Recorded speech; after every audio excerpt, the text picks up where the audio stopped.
Som barn har Neven Botica alltid hästar omkring sig.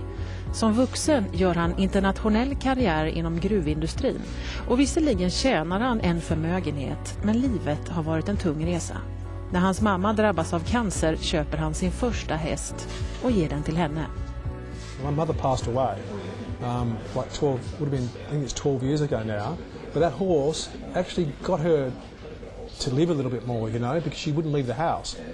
But because of the chemotherapy and had to wear a wig and she was very ill, but if the horse was racing, she was there. So I remember it's funny, like I was walking near the betting window and this lady walked past and almost knocked me over. I thought, what's going on? It was my mother. I just laughed. I thought, this horse is fantastic, you know. So from that, I got the bug again.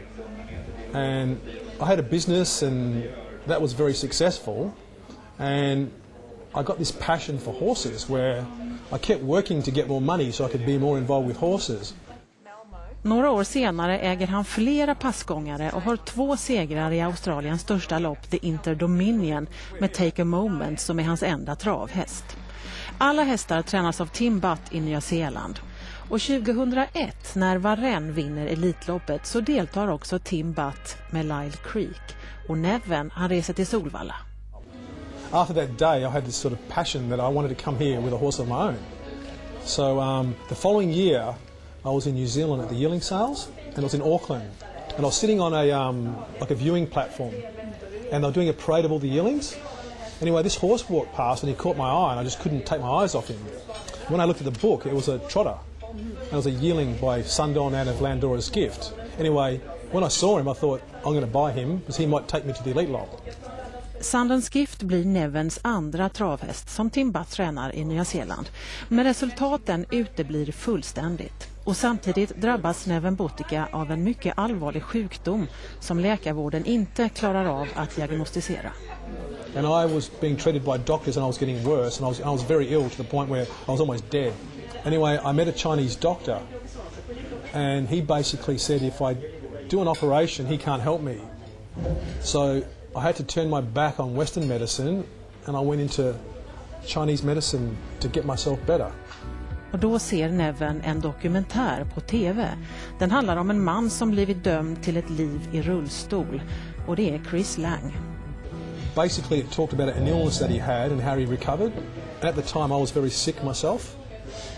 And I spoke to Chris, so I was interested in how he got himself better. Because he did it all naturally without any doctors. And I said to him, what was it that made you get better? He said, I just knew I was going to get better. And in myself, I knew I was going to get better. Det var sjukdomen som förde Neven och Chris samman. Sundowns Gift flyttar till Chris i Australien och där tar han 5 raka segrar direkt. När han vinner The Inter-Dominion i februari så är han Australiens och Nya Zeelands bästa travhäst. I had this dream many years ago, but I forgot all about it. And all of a sudden, when the horse was in the Inter-Dominions in Melbourne, which is our greatest trotting race, I said to Chris about 3 months before the race, if we win it, we go to Sweden. And now here we are. This horse will be with me for the rest of his life in some way, either with Chris's place or my place, right? So he's not for sale. He's a very special horse.